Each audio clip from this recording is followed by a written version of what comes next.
Welcome to the Lead Lifestyle podcast, where we believe every person can achieve their life goals, better health and happiness as a result of their work, not in spite of it. And on the show, top performers share their philosophy, routines, and advice so you can stop paying the price of work with your health and start leading your team into peak performance. My guest today is Dr. Amitava Ganguli. He specializes in clinical pharmacology and internal medicine. And when we first met, I was his personal trainer around 2017 time. And we just had these most fascinating conversations about lifestyle, running businesses, and how leadership and health kind of combine. And Amitava is a lead physician on global drug development projects. So he's got a great insight into that. And he gains early patient data to assess the safety and effectiveness of new medicine. So thanks for coming on today. Pleasure. Thanks, Anthony. Just before we kind of started press and record, we were talking about how your leadership style has changed over the past 12 months to being more patient and to shielding your own kind of emotional energy from negative influences. Can you just talk about that a little bit? Yeah, I think you learn in general as we get older, and experience is the key to everything. And you begin to realize that it's true, however difficult moments we all go through in life and business, that it is just an experience, and it's up to us how we then process that information, translate that into our lives and our behaviors in a more positive way. So actually next time when things do go a bit kind of belly up, then you're in a better position and to deal with it. And I think I always use stronger words, things like like being strong, being resilient, persevering. And I began to really realize in the last 12 months that these words were more as descriptors. They felt harsher just using those words. And when you start to change those words to actually be more humble, being more empathetic, being more kind, all these things, and you realize actually those are slightly different ways of dealing with those, as I said, issues and complexities that we will face. Give me a minute. Okay. So that was my little one. Popping in. But for me, it's kind of interesting, and I've gone through my own kind of change, and I'm continuing to do so. I'm still on that journey, I would say. And yes, and I think one of the biggest ones and is patience. I think not expecting results, the following day or the following week or the following month or even the year.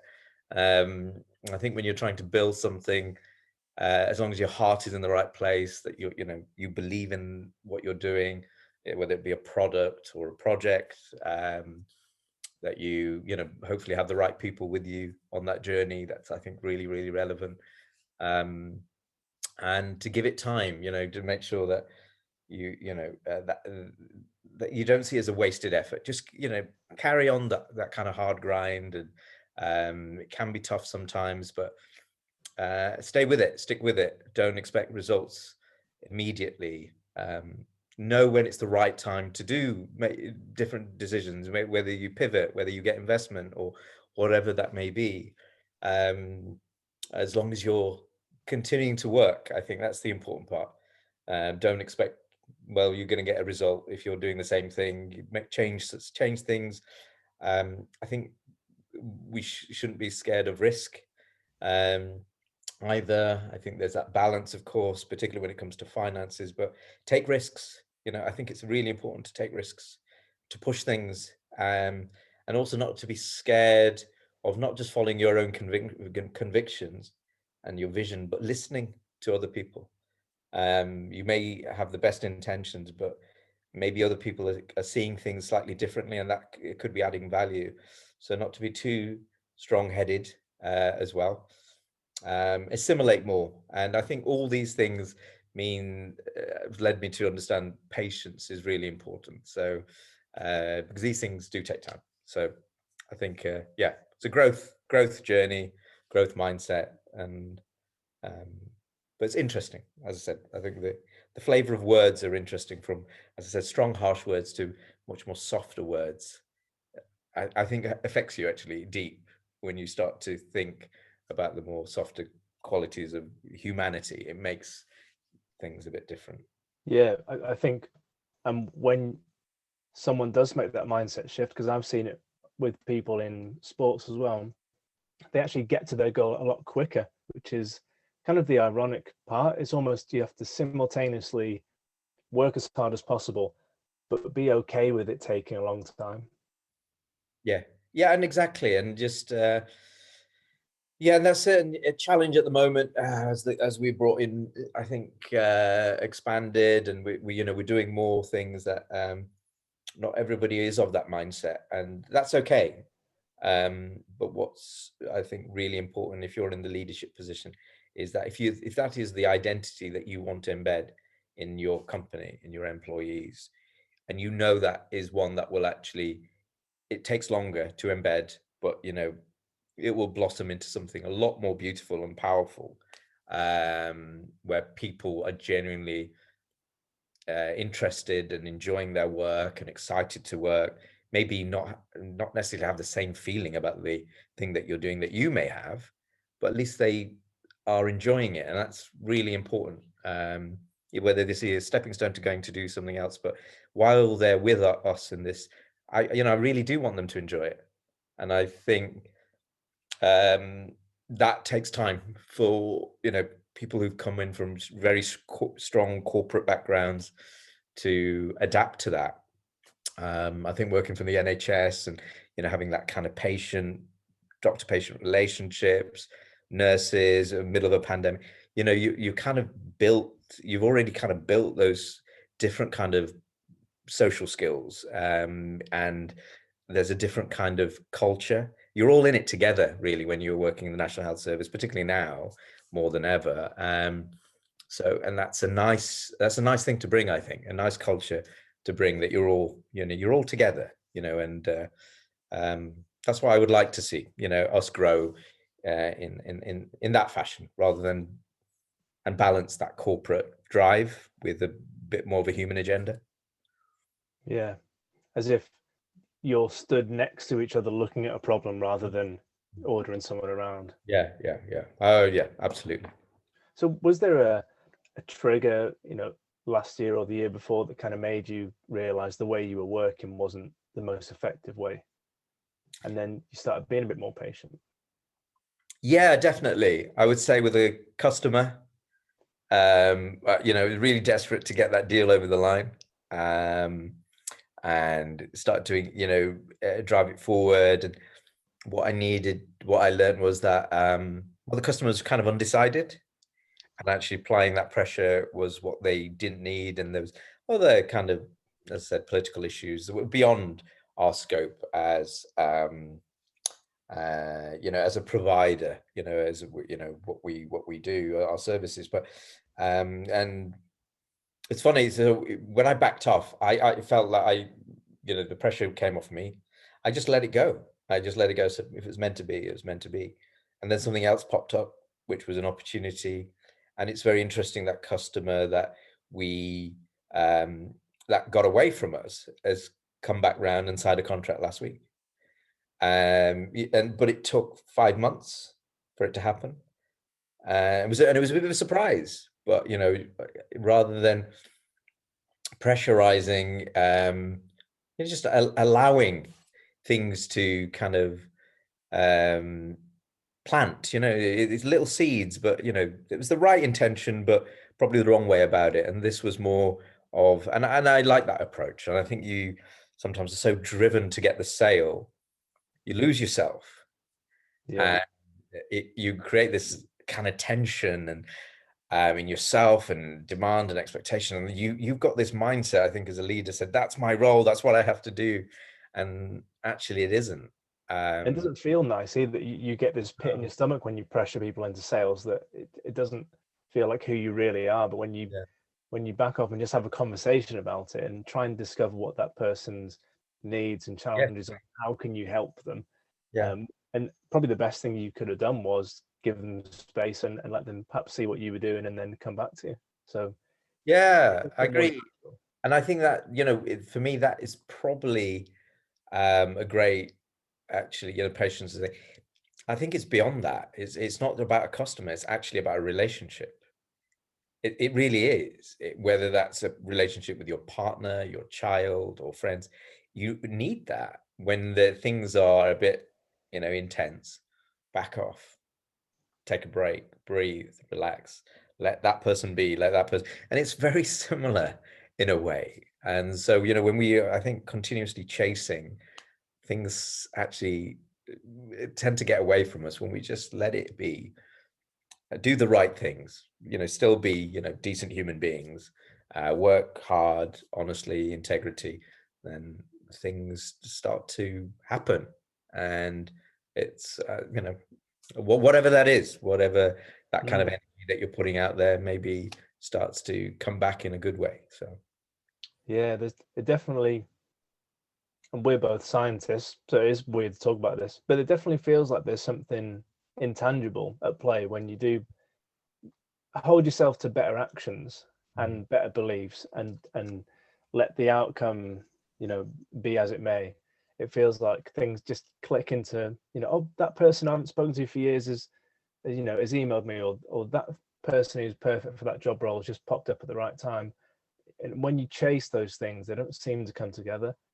Perhaps that's because when you focus on doing the correct behaviors and the correct habits each day, and you're linking that to your own personal goals, then there's no pressure really. You either do the action or you don't do the action. But if you are creating pressure, you might do behaviors that you wouldn't normally do that might not be linked to who you want to become in the future. yeah, agreed. Yeah. Agreed.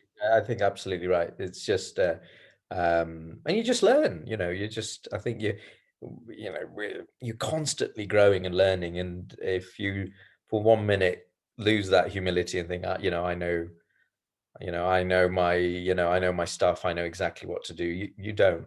You never know. And that's, I don't know. There's something, if you embrace that without think, and because it could be easily, if you lose control, people get anxious, don't they? And that's the problem. And that creates, as I said, this kind of cascade effect where it can actually start to affect many other things in your life. It's okay not to know the answers. Just do the right things. Just be you, and be the best of you wherever you can be. It's not easy. You're going to get those peaks and troughs and those really low moments, but just, keep at it. The following, you've got another day ahead of you. Start all over again. And yeah, so that's where I think, yeah, a lot of learning and a lot more to do, I guess. Yeah. Yeah. Awesome. Quite a long time ago now, I was having a difficult time paying VAT. Yeah, And my accountant came and he sat me down, and we're really good friends. And he just wrote on the wall above the toilet door. Do you remember in the gym there were those chalk yeah, yeah, ledges? He actually, one of them was his, and it said 1 day at a time. And we made like a crisis plan. We figured out how we were going to get out of it, and we just did it 1 day at a time. And it took about 3 years to get everything straight and profitable again, but we did it. yeah, And yeah. Absolutely. yeah, I was that was my kind of meltdown moment. And what else can you do? What else can you do but that? You can't, and as I said, if we can take the hits and come out, I always think that if you could take the hits and you come out a kinder person, then then you've learnt your lesson. If you come out and you're a bit more defensive, anxious, insecure, then you've not dealt with the hit that you've taken. You still need to process it. Um, and I use that word a lot. Just having courage is being kind to yourself and to everybody else, to the business, to your employees, to whoever it is. So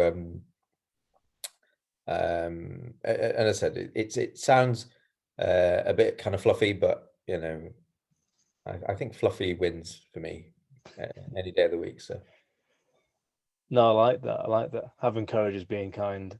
And You earlier know, you said, I think it's from Cinderella, actually, Anne. is it? Yeah. I'm going to say it's from Tav. Yeah, I think I Or nicked rebrand it. Cinderella, yeah. uh, Earlier you said shielding yourself from negative energy and negative emotions. It's actually something that I did probably like 3-4 months ago. I found that the news obviously has been very Yeah, negative and very repetitive and almost um, trying to get a reaction out of people. And I think a lot of people are seeing that at the moment. And it got to the point where I was, you're lying on your phone at night, checking the news every day. And I thought, you know what? Basically, the headlines are the same every single day, but in a different, you know, different semantics, basically. So I'm going to stop looking at it and I'm going to start doing my morning routine again and go for walks and get some positive audio books and everything that I know how to do. But it obviously filtered out my life a little bit because I wasn't in my normal day-to-day routine with the lockdown. And within, 2-3 weeks, I'd sorted out setting up a new consultancy. I'd partnered with a friend, we'd set up a company, and I felt so much better that I was actually doing something. It yeah. didn't matter whether it was profitable or successful or how other people saw me. What Yeah, mattered, purpose. Yeah, yeah, yeah. yeah, it just felt like it was the right thing to do. So I've always been a proponent of, don't watch the news, don't hang around negative Yeah, yeah. people, cut those people out of your life. But how do you how do you kind of temper that within a company when you can't necessarily get rid of people? Yeah, it's true. I would say space. I would say first of all, to create your own mental space. I think make sure that you give yourself, because as when you're leading and you're heading up, you've got so many responsibilities, and whether it be customers, your own the structure you're building, and the business itself, finances, the marketing, everything. There's so many things going on, so make sure that you are prioritizing. I really think yourself. I'm a big believer. I understand that more and more. It isn't prioritizing the business. It's not prioritizing the shareholders and the investors. Prioritize yourself. Um, and that means, yes, eat well, healthy. I have missed the gym. I must say that was when I was training with you, that was probably where mentally I was at my best in a long time. I'm okay, but it's tough. It is tough. I just got a workbench and I got some adjustable weights, and lifting weights for me was it made new for me. It was like created a neurochemical balance that was missing, because I can't run because as much with my knee. I've got a bike, so that does help. But lifting was that was my mental health relief. I felt strong. I felt good. So I spent hundreds of pounds on getting them, just in my with a workbench and some weights. So that really, still I do that wherever I can. And I do that 3-4 times a week, and that does really help. Because I think people are people and we're not there to change them. Hopefully you can bring them along on your journey, and they understand what you're trying to do is create something really wonderful and successful. Yes, maybe financially rewarding, but it's about the human interaction piece that it shouldn't be difficult, and it can be. It just can be with people. So it's kind of that balance of yeah, respecting people's identity, protecting yourself, but also really looking after the culture that you're trying to build within a company, which I believe is a good one. I really do. So, and if those people can't get on with it, then the questions need to be asked in the future whether they want to stay. However talented you are, I'm more interested in the quality of the human being, not the quality of their work, let's say. So it's nice when you have both. Life is easier. But I think those are the things. So I think it's like the stuff we used to talk about. It's just prioritization of self. And as what you just said is that if you make the company, if you make your child, your partner, your purpose, you'll always feel dissatisfied. But if you make yourself your purpose, and then everything else, is easier, is a little bit easier, because it's not easy, it's tough, but it makes it just a little bit. It just takes away these sharp edges. That's all I think we can really do, and hopefully have a few smiles and laughs in between. But just make it a little bit easier for ourselves, then we're doing the right things. Something that I've always admired about you and your business plans and everything that you've done over the past few years is a concept that's called living at your edge. So it's, you've got your area of competency, and then you just go outside of it where, you know, your skills start to break down and you're in challenging situations and you feel nervous, and, you know, like you're having to go to investors and you've never done it before, and all those sorts of things. And you always, to me, seem like someone who went, right, here's where I am, but I want to be in this bigger circle of competence, so I'm going to have to get outside that and jump in. And I think when you're in a leadership position, you're constantly looking to go to those bigger and bigger circles, if you like, and you realize that you need to recharge at home and be healthy and have time for reflection and have good sleep and have a good diet. Otherwise, you'll fail to get out of the circle that you're in, and you'll fail to get to that bigger kind of area. Whereas with an employee or someone who's perhaps comfortable with where they are, they won't understand why they need health and sleep and diet and everything else, because they're never reaching for that bigger thing. Mm. I think that's where perhaps being a role model rather than dictating to people that they need to be healthier is really key. And it's something that we've changed in the gym, is we ask people to be self-reliant now. You know, here's everything you need to know about diet, go and do it, rather than, you know, making people do it, or you know, Yeah. messaging them all the time and making sure that they're doing it. Yeah, I think culture is saying the same things over and over again, basically, and it can be a bit tiresome to change a culture or to promote new values. But essentially, that's all it is. So, to me, it just seems that it comes down to your own behaviors. But as the leader, you know, as your behavior has been, live on the edge, find where you start to break down and you get nervous and you're scared, and then embrace that and go for it. So Exactly. I completely agree with you. And sometimes, is also being aware. I think leaders should be aware that their greatest strength should be their understanding of their greatest weakness. So if you know, as you say, you push, but if you know that that's something that you're not going to be good at, and you keep trying, and it's like, well, I'm trying, I'm just not. It's okay to ask for help. It's okay to say, I don't know what I'm doing, but I know someone who can, or could I find someone who can? And that is, I would say, from a young age, actually, and I will big myself on that. My greatest strength has been actually to know my greatest weakness, or my weaknesses, and to understand that's what is about building a team. And that's why you have different personalities with different qualities. You merge it, hopefully bring it all together, and then you become this powerful unit, a force, um, that, of hopefully of good, and achieving the vision. So you can have the vision, but you need all different, as you say, skill sets and stuff, so you can do lots of different things. And as a physician, that's, yes, I'm a generalist, but if I need, if somebody's having some problem with our heart rhythm and it's not going, I'm not going to try and manage it. I'm going to ask for a cardiologist. I'm going to ask for a heart specialist to come in.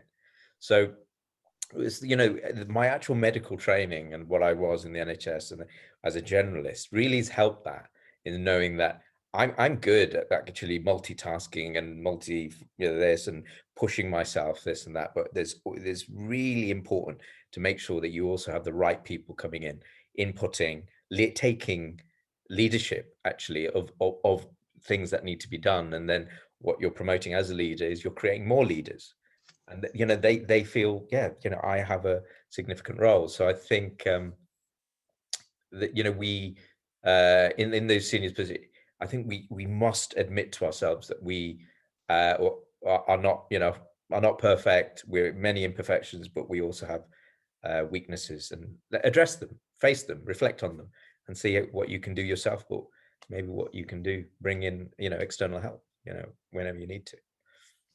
yeah, I'm like the complete or I was like the complete opposite of that, where I try and do everything Yeah, yeah, myself. yeah. Probably classic small business owner kind of mindset of, even if it would be done better by someone else, it'll be done quicker by me, so I'm going to do it. But only the last 18 months, I've actually gone, you know what, I'm crap at finances. You know what, I'm not the best person at planning ahead for all the clients. I'm going to get people in who can do that.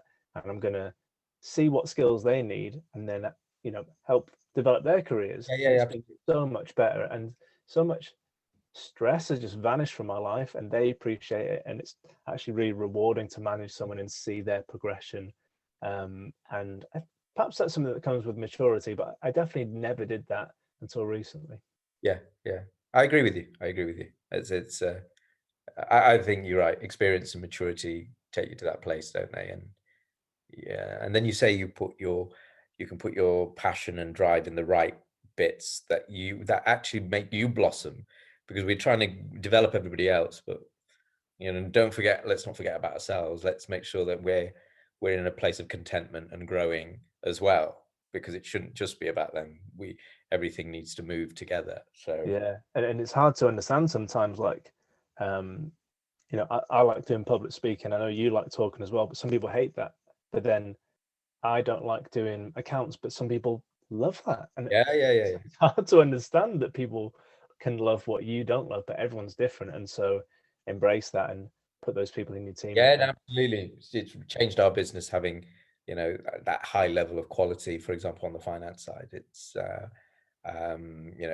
added that kind of real layer of strength actually in an area of the business that was okay, but really, for us to be, as you say, a progressive business that with what we're trying to achieve and do and get investment, etc. So yeah, absolutely agree. so, how has COVID changed your business, both in what you do and how you're doing it? For example, people working from home, or different processes. How have things changed for you? I think, if anything, we're busier. We've been more busy in COVID than at any time because of drug research. Obviously the need, and we're supporting a lot of COVID work and COVID vaccine work, and which is exciting. It's brilliant to be part of. I love that. Obviously, being a medic, and I'm sure I know the team, the development team, and I go on about it a lot. I said, of all businesses, really enjoy what we're doing here. Whatever happens, is that we're playing a little small part in improving society and helping them getting back to normal with all the COVID kind of work research that we're supporting. So it's fantastic. So it's been great for the business. What I think is sad is the inability to interact with customers, people, your team, the social element. Being in a room, it's easier to pick up cues and body language and work with certainly the contracts that you might be after, from a business point of view. Certainly not getting together with the team as much at all, really. Doing calls on these platforms are very different to meeting, obviously, in person. So we are, as much as we are busy, I don't like it, because we've lost humanity. We've lost that thing that connects us and our souls, and that interaction in life, and shaking someone's hand, giving them a hug, talking to them, laughing, giggling, shouting, having an argument, a real fierce debate, storming out of the room, and then coming back in, and whatever that is, going for a drink. I'm not a big drinker, but all these things. So COVID's been good for the business, but I don't think it's been good for the human soul, and certainly from my side. So sooner we get back to normal, the better. Do you think it could be good in that people have recognized what, you don't know what you have till you've lost it, kind of thing? Yeah, I agree. I agree. I mean, I've been working at home for a while, but I think you're absolutely right. Our freedom and our liberties have been curtailed by this horrible disease. So I would hope that people cherish moments and their time together. I'm sure people have lost loved ones as well, and someone's been affected. everyone says, yes, we know someone who's got cancer, but we know someone's got COVID, which is probably, we've lost people, or we know people who've lost people. So yeah, I would hope so. And one can only hope that we've not become more selfish, or we've become more giving. um but I think working from home, there's been many benefits, of course, but I think when you're working from home, and this is obviously the work that you do and stuff, is the impact on people's mental health. It has been, I think, disastrous, absolutely horrendous. And I think obviously lack of exercise being one, obviously inability to socialize. And I think a lot of people are just on that breadline, their mental well-being. That's why we need to get over this as soon as we can, I hope, because I don't think it's sustainable for so many people. I'm one of them. I don't think I could continue to not be, going to the gym or exercising and playing. I started to play badminton, all these things, playing golf, getting out there. And yeah, it's great for the business, but as I said, it's not. I don't think it's great for human beings. Yeah, totally agree. During the Six Nations rugby games that we've done, I'm a big rugby fan. Every single Wales opponent, we've had a themed family meal, because me and Sarah live with her parents and her Yeah, brother. So there's like 5 of us in the house. But the other day we said it's actually really nice, because we didn't do this before the lockdown, because me and Sarah could go to a restaurant on our own, or her brother might be out. But because we've all been in the same house at the same time, we've had to actually find ways to get along. yeah, And we've said, after the lockdown, let's keep doing it. Even when we all move out and get our own places, let's still have those family meals and occasions. And I think that's something that, I've never really done, even with my own family. I've never really done that. But this has been something that we've had to do to entertain ourselves, yeah. come up with family events and stuff. I've actually really enjoyed it. It's been quite a nice thing. So I'm I do struggle with my own mental health, and I know a lot of people do. I know, I've done a few podcast episodes where people have, really struggled with it, because when you run a business and it's impacted by COVID, and you can't do anything or go anywhere, it's extremely difficult. But for me, the things that are beneficial, like you said, protect your emotional energy. I'm very introverted, but reaching out to my friends as well, even if I don't want to, I always feel better after I do it. It's kind of like having a good workout, isn't it? You don't really want to go to the gym, but after you've gone, you feel better. Yeah. And trying to, just arrange those kind of set piece events in the week, so you kind of get yourself to it. So with your employees, are they going to come back to work in the office, or are they going to have some sort of hybrid work at home I setup? think it'd be a bit of both. I do. I think I can't wait for getting back to office space and connecting with people, and I think that's so important. I just think, yeah, the what's one thing that has taught us that we can survive working at home, but we shouldn't have to survive working at home. So I do think hybrid working is the future. I'm a big believer in that. One thing I'm as I said, I miss it, and I think it's required. But traveling, on planes and abroad for business, and the impact on the environment, obviously, is something that we need to think about and say, well, minimize those things, minimize those things that are going to create more emissions and gases and affect the environment. Why do we need to go back to that? Where let's minimize those things. But it's obviously conferences and getting people all in one place. I think those things are still very relevant, important to interact with people. But so I think there's some good things that as well we can learn from hybrid working, reducing travel at the same time. But I don't think life will ever be the same, and maybe we can use that in a good way. And when we start to say, I'm not a big fan of saying the new normal, just say, well, that was then, this is now. So in the present, all these things have happened. How do we all live in this current time with all the learnings and the experiences we've had, and still enjoy it. Let's enjoy it. We're still alive. We still hopefully can start living again. Might not be able to, go to nightclubs till 3, 4 in the morning for still a good while, but maybe there's other things you can do. So it's I think it's changed, and I think that kind of mix of working is probably the right way forward. Yeah, I think the challenge is when you're at work, if you're in a good work environment, you can go into a deep kind of focused place. But I wonder if people can do that at home.